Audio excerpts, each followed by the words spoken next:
Guys, আজকেই ভিডিওতে discuss করব আর কে নারায়ণের লেখা একটা short story out of business নিয়ে। এটা নেওয়া হয়েছে আর কে নারায়ণের শর্ট স্টোরির কালেকশন মালগুড়ি ডেজ থেকে। খুব সুন্দর স্টোরি, শুরু করা যাক। গল্পের মেন ক্যারেক্টার রামারাও একটা গ্রামোফোন কোম্পানির এজেন্ট ছিল। 5 বছরে সে তার ব্যবসা থেকে যথেষ্ট লাভ করেছিল, ফলে সে তার স্ত্রী সন্তানদের বেশ ভালোই রেখেছিল, স্বাচ্ছন্দ্যে রেখেছিল। রামারাও একটা বাংলোও কিনেছিল, সেই সঙ্গে একটা পুরানো গাড়ি কেনার কথাও ভাবছিল। কিন্তু হঠাৎ করেই রামারাও পথে বসে গেল, কারণ সেই গ্রামোফোন কোম্পানিটা উঠে গেল, কলাপস করলো। মানে কোম্পানিটার কোনো অস্তিত্ব রইল না। তাই রামারাও বেকার হয়ে পড়ল, আনএমপ্লয়েড, তার কোনো কাজ নেই। রামারাও কিন্তু প্রথমে বুঝতে পারেনি যে ব্যবসা উঠে যাওয়ার পরে, ব্যবসা বন্ধ হয়ে যাওয়ার ফলে তার কি গুরুতর ক্ষতি হয়েছে। ব্যাংকে তার কিছু জমানো টাকা ছিল, আর তার কিছু গ্রামোফোনের স্টক ছিল। মানে কোম্পানি কলাপস হয়ে যাওয়ার পরেও তার কাছে গ্রামোফোনের কিছু স্টক ছিল, সেইগুলো বিক্রি করেই চলছিল। কিন্তু সেই গ্রামোফোনের স্টকও ধীরে ধীরে শেষ হচ্ছিল, আর সেগুলোর প্রাইসও কমে যাচ্ছিল। সে দেখলো যে মাত্র কয়েকশো টাকাই তার কাছে আছে। এবার রামারাও তার সিকিউরিটির টাকাটা, মানে যে টাকাটা ওই গ্রামোফোন কোম্পানিতে জমা ছিল, সেইটা ফেরত চেয়ে একটা অ্যাপ্লিকেশান লিখলো। কিন্তু সেই অ্যাপ্লিকেশান রিসিভ করার মতো কেউ ছিলই না, কারণ সেই কোম্পানিটার আর কোনো অস্তিত্বই নেই, এক্সিস্ট করে না। এবার ব্যাংকে তার যেটুকু টাকা ছিল সেটাও খুব তাড়াতাড়ি খরচ হয়ে যাচ্ছিল। রামারাওয়ের স্ত্রী এবার অর্থনৈতিক অবস্থার কথা ভেবে একটা স্টেপ নিল। সে তার বাড়ির রাঁধুনি চাকর এদের ছাড়িয়ে দিল, আর তার সন্তানদের ফ্যাশনেবল নার্সারি স্কুল থেকে ছাড়িয়ে দিয়ে প্রি প্রাইমারি স্কুলে ভর্তি করে দিল। আর তাদের নিজেদের এক্সটেনশনের বাংলো বাড়িটা ভাড়া দিয়ে তারা নিজেরা একটা মার্কেটের পিছনে ছোট একটা বাড়িতে চলে এলো। রামারাও প্রতিদিন ডজনখানেক অ্যাপ্লিকেশান পাঠাতো একটা কাজের জন্য, কিন্তু তার বয়স হয়ে গিয়েছিল প্রায় 40-এর কাছাকাছি। তাই তার পক্ষে একটা জব পাওয়া সহজ ছিল না। তাছাড়া তার আগের কাজটা ছিল বেশ লাভজনক, সেরকম কাজ এখন তার পক্ষে পাওয়াটা বেশ কঠিন। রামারাও বিভিন্ন অফিসে চিঠি লিখল। সে লিখল যে তার ব্যবসাটা বন্ধ হয়ে গেছে, যদিও এতে তার কোনো দোষ নেই। তাদের অফিসে তাকে যদি তারা একটা কাজ দেয়, তাহলে সে খুবই গ্রেটফুল থাকবে, কৃতজ্ঞ থাকবে। তারপর সেই অফিসগুলো থেকে রিপ্লাই আসতো যে দুঃখিত, আমাদের এই মুহূর্তে এখানে কোনো ভ্যাকেন্সি নেই, কোনো লোক লাগবে না, পরে যদি প্রয়োজন হয় তাহলে আপনার ব্যাপারটা ভেবে দেখব। এই রকম সব রিপ্লাই আসতো। যেখানে যেখানে সে কাজের জন্য অ্যাপ্লিকেশন দিয়েছিল, সেই সব জায়গা থেকে ওই একই রিপ্লাই আসে। সে বিষণ্ণ মনে সন্ধ্যাবেলা বাড়ি ফিরে এলো। তার স্ত্রী প্রত্যেক দিনের মতোই তার সন্তানদের নিয়ে দরজার কাছে রাস্তার দিকে চেয়ে দাঁড়িয়েছিল। তারা উদ্বেগ নিয়েই দাঁড়িয়ে থাকতো। তারা আশা করে থাকতো যে আজকে হয়তো সে কোনো সুখবর নিয়ে আসবে। বৃথায় একটা জব খোঁজা আর লোকেদের দ্বারা হতাশ হওয়ার কথা যখন রামারাও ভাবতো, তখন সে ভাবতো তার স্ত্রী সন্তানরা যদি তার উপর একটু কম ভরসা রাখতো তাহলে ভালো হতো। রামারাও বাড়ি ফিরত, আর তার স্ত্রী তার মুখের দিকে দেখত, বুঝে যেত যে আজকেও কোনো ভালো খবর নেই, আর একটাও কথা না বলে সে বাড়ির কাজে লেগে যেত। তার সন্তানরাও একটা ইঙ্গিত পেয়ে যেত যে আজকেও তাদের বাবা কোনো কাজ খুঁজে পায়নি, তখন তারাও নীরবে ঘরের ভিতর চলে যেত। এবার রামারাও পরিস্থিতিটা একটু হালকা করার জন্য খুশি হওয়ার ভান করত, একটু প্রাণবন্ত হওয়ার ভান করত। আচ্ছা বলো তো, আজকে সবাই কেমন আছো, এই রকম বিভিন্নভাবে কথা বলে সে পরিবেশটাকে, ওই বিষণ্ণ পরিবেশটাকে একটু হালকা করার চেষ্টা করত। কিন্তু তাতে তার স্ত্রী সন্তানদের থেকে সে দুর্বল রেসপন্স পেত। তাদের এই রকম অবস্থায় দেখে রামারাও খুবই কষ্ট পেত, খুবই কষ্ট হতো তার। সে ভাবতো যখন তারা বড় বাংলোতে ছিল, তখন তার স্ত্রী কত হাসি খুশি থাকতো। তাদের ফ্রেন্ডলি প্রতিবেশী ছিল, সেখানে একটা মহিলাদের ক্লাব ছিল, সেখানে তার স্ত্রী কতই না খুশিতে থাকতো। কিন্তু এখন আর সন্ধেবেলা তার স্ত্রীর ড্রেস চেঞ্জ করতে মন চায় না, প্রয়োজনও নেই, কারণ সে তো আর ক্লাবে যায় না। এখন সারাদিন সে নিজেকে রান্নাঘরেই আবদ্ধ করে রাখে। আগে এক্সটেনশনে থাকার সময় বাংলোতে বড় কম্পাউন্ড বা আঙিনা ছিল, সেইখানে অনেক বাচ্চাদের সঙ্গে রামারাওয়ের সন্তানরাও খেলতো। আগে তার সন্তানেরা যখন নার্সারি স্কুলে পড়তো, সেখানে অসংখ্য বন্ধুবান্ধব পাওয়া সম্ভব ছিল। কিন্তু এখানে তাদের তাদের সন্তানদের কোনো বন্ধু ছিল না। বাড়ির পিছনে একটা ফাঁকা জায়গাতেই তাদেরকে খেলতে হতো। তাদের জামা ছিঁড়ে যেতে শুরু করলো। সুতো আলগা হয়ে যেমন জামা ফেঁসে যায়, সেরকম হয়ে গেল তাদের জামাগুলো। আগে যখন রামারাওয়ের আর্থিক অবস্থা ভালো ছিল, তখন তাদের সন্তানদের 3 মাসে একবার নতুন জামা হতো। বিছানায় শুয়ে শুয়ে এইসব ভাবতে ভাবতেই সারা রাত তার ঘুম হতো না। রামারাওয়ের হাতে যে ক্যাশ ছিল তাও শেষ হয়েছে। তাদের এখন একমাত্র সোর্স অফ ইনকাম হচ্ছে তাদের এক্সটেনশনের বাড়ির যে ভাড়াটা, সেইটা। তারা এইটা ভেবে ভয় পেত যে ভাড়াটেরা যদি বাড়িটা ছেড়ে দেয় তখন কী হবে। একদিন জুবিলি রিডিং রুমে একটা জার্নাল বা পত্রিকাতে চোখ পড়ল রামারাওয়ের।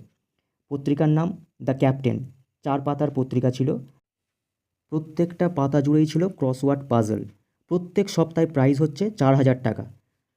পরের কয়েকদিন ফ্যামিলির কথা রামারাওয়ের মাথাতেই এলো না।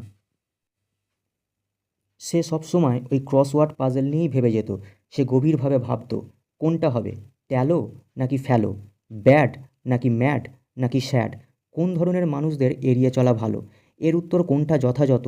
সবসময় সে ক্রসওয়ার্ড পাজলের আনসার নিয়ে ভাবত। এবার যখন রামারাও বাড়ি ফিরত, তখন দরজার কাছে দাঁড়িয়ে থাকা তার স্ত্রী সন্তানদের মুখের দিকে কিন্তু সে তাকাতই না, কারণ তার মাথায় সবসময় ওই ক্রসওয়ার্ড পাজলের চিন্তা ঘুরত। সপ্তাহের পর সপ্তাহ সে ওই ক্রসওয়ার্ড পাজলের সলিউশনগুলো সেন্ড করতে একটু একটু করে টাকা খরচ করতে লাগলো। প্রত্যেক সপ্তাহে সে উদ্বেগের সঙ্গে অপেক্ষা করতো রেজাল্টের জন্য। যেদিন পেপারে সলিউশনগুলো বেরোবে, উত্তরগুলো বেরোবে, সেদিন ওই নিউজ এজেন্টের দোকানের সামনে রামারাও ঘুরঘুর করতো। কারণ পত্রিকাটা না কিনে সে চাইতো নিউজ এজেন্টদের একটু বিশ্বাস বা অনুগ্রহ অর্জন করে ফ্রিতে সে উত্তরগুলো দেখে নেবে। জুবিলি রিডিং রুমের টেবিলে নিউজ পেপারগুলো আসা পর্যন্ত রামারাও ধৈর্য রাখতে পারতো না। সে তার আগেই নিউজ এজেন্টদের থেকে উত্তরগুলো বিভিন্ন কৌশলে জানার চেষ্টা করতো। এর ফলে মাঝে মাঝে নিউজ এজেন্ট বিরক্ত হতো। রামারাও তখন তাকে শান্ত করত। সে বলতো, ওয়েট করুন, আমি যখন প্রাইজটা পেয়ে যাব তখন 3 বছরের সাবস্ক্রিপশান আমি অ্যাডভান্স দিয়ে দেবো। যাই হোক, নিউজ পেপার খুলে প্রাইজ উইনারদের নাম দেখে তার বুক কেঁপে উঠত। সে যেন নিস্তেজ হয়ে পড়তো, কারণ বিভিন্ন জায়গার সব মানুষেরা সঠিক উত্তর দিয়েছে, রামারাও নয়। এই শখ থেকে বেরোতে রামারাওয়ের 3 ঘন্টা লেগে যেত। তারপর রামারাওয়ের কাছে একটাই পথ খোলা ছিল, আবার পরের সপ্তাহের পাজলের জন্য প্রস্তুত হওয়া। এইটাই তাকে আশা জোগাতো, উৎসাহ দিত পরের কয়েকদিনের জন্য। এই আশা নিরাশায় চলতে লাগলো, আর এটা কিন্তু তার নার্ভ বা স্নায়ুর ওপর প্রভাব ফেললো।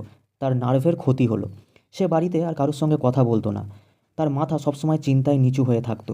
রামারাও তার স্ত্রীর থেকে প্রত্যেক সপ্তাহে 1 টাকা করে চাইতো ওই পাজলের সলিউশনগুলো পাঠাবে বলে। তার স্ত্রী টাকাটা দিতে না চাইলে রামারাও কিন্তু তার সঙ্গে ঝগড়া করতো। সেই সময়ের 1 টাকার দাম কিন্তু এখনকার থেকে অনেকটা বেশি। যাই হোক, তার ওয়াইফ নরম স্বভাবের ছিল, তাই সে বেশিক্ষণ ঝগড়া করতে পারতো না। শেষ পর্যন্ত টাকাটা রামারাওকে সে দিয়ে দিত। যদিও এর ফলে সংসারের খরচে বেশ চাপ পড়তো। একদিন সেই দ্য ক্যাপ্টেন জার্নালটি একটা স্পেশাল অফার অ্যানাউন্স করলো। সেটা হচ্ছে প্রাইস 4,000 টাকা থেকে হয়ে গেল 8,000 টাকা। এর ফলে রামারাওয়ের আশাও 10 গুণ বেড়ে গেল। সে পাজলটা ভালো করে পড়ল। সেটার 4টে ডাউটফুল কর্নার ছিল। তাই সে ভাবলো যে 4টে কর্নারে এন্ট্রি করে সে সেন্ড করে দেবে সলিউশনগুলো। এবার রামারাও তার স্ত্রীর কাছে গিয়ে 5 টাকা চাইলো। সে বলল, এবার আমাকে 5 টাকা দিতে হবে। তার ওয়াইফ তো শুনেই স্পিচলেস, স্তম্ভিত হয়ে গেল। সংসার খরচ থেকে 1 টাকা দিলেই কত চাপ পড়ে যায়, এখন 5 টাকা সে কী করে দেবে। রামারাও ফিল করতো যে তার ডিমান্ড বা চাহিদাটা নিষ্ঠুর হচ্ছে, কিন্তু এছাড়া সে যেন অন্য কোনো উপায় খুঁজে পেত না। 5 টাকায় তো পুরো ফ্যামিলির জন্য প্রায় 1 সপ্তাহের খাবার হয়ে যাবে। রামারাও এক মুহূর্তের জন্য বিরক্ত হলো। তারপর আবার তার মনোযোগ চলে গেল সেই ক্রসওয়ার্ড পাজেলের দিকে। কি হবে, হোপ, ডোপ নাকি রোপ? ক্লুটা হচ্ছে some people prefer this to despair. এর মধ্যে কোন উত্তরটা হবে? ভাবতে ভাবতে তার মন শান্ত হয়ে যেত। যাই হোক, সেই ক্রসওয়ার্ড পাজেলের সলিউশনগুলো রেজিস্ট্রি করে পোস্ট করার পর রামারাও আকাশ কুসুম চিন্তা করলো। সে ভাবলো, যদি 8,000 টাকাটা শেয়ার হয়, মানে অন্য কেউ যদি রাইট আনসার দিয়ে দেয় আর টাকাটা যদি শেয়ারও হয় তাদের মধ্যে, তাহলেও সে যথেষ্ট অ্যামাউন্টের টাকাই পাবে। তারপর সে ভাড়াটেদের তার বাড়িটা ছেড়ে যেতে বলবে, ছেড়ে দিতে বলবে। স্ত্রী সন্তানদের আবার সেই বাংলোতে নিয়ে যাবে, আর সমস্ত টাকাটা তার ওয়াইফের হাতে দিয়ে দেবে বছর দুয়েকের মতো চালিয়ে নেওয়ার জন্য। এবং রামারাও 100 টাকা নিয়ে মাদ্রাসে চলে যাবে, আর সেখানে সে কিছু একটা ভালো কাজের সন্ধান করবে। আর তার ওয়াইফের হাতের সমস্ত টাকা শেষ হয়ে যাওয়ার আগেই মাদ্রাসে প্রফিটেবল, লাভজনক কিছু একটা সে কাজ খুঁজে নেবে। এই রকম একটা পরিকল্পনা রামারাও করলো। আবার সেই ক্রসওয়ার্ড পাজেলের রেজাল্টের দিন এলো। রামারাও নিউজ পেপার খুলে আনসারগুলোর দিকে চেয়ে রইল। তার অসংখ্য ভুল ছিল, মানে সে একদমই ঠিক উত্তর দিতে পারেনি। এখন কয়েক আনা ফিরে পাওয়ারও কোনো চান্স নেই। সন্ধ্যা পর্যন্ত হতাশ হয়ে রামারাও এদিক ওদিক ঘুরে বেড়ালো। সে যত বেশি ভাবতে লাগলো, জীবন যেন তার কাছে তত বেশি অসহ্য, অসহনীয় হয়ে উঠল। তার মনে হলো তার জীবনে যেন নিরাশা, হতাশা, ক্ষতি, পরাজয়, এই সব কিছু নতুন করে আরও জোরালোভাবে নেমে এসেছে। সন্ধ্যাবেলা বাড়ি ফেরার পরিবর্তে রামারাও রেলওয়ে স্টেশন রোড বরাবর হাঁটতে লাগলো। লেভেল ক্রসিং পার করে সে রেল লাইন ধরে মাইল দুয়েক হেঁটে গেল। চারিদিকে অন্ধকার নেমে এসেছিল, দূরে শহরের আলোগুলো মিটমিট করে জ্বলছিল। তার পিছনে বেশ কিছুটা দূরে সিগন্যাল পোস্টের লাল সবুজ আলোগুলো জ্বলছিল। সে সিদ্ধান্ত নিল যে এ জীবনের কোনো মূল্য নেই। পৃথিবীতে জন্মে যদি দুর্ভাগ্যই হয়, তাহলে সবচেয়ে ভালো সমাধান হচ্ছে রেল লাইনেই সেই জীবনকে শেষ করে দেওয়া, অথবা রোপ ডোপ হোপ, মানে আবার সেই ক্রসওয়ার্ড পাজলের উত্তরগুলো অনিচ্ছাকৃতভাবেই তার মনে পড়তে লাগলো।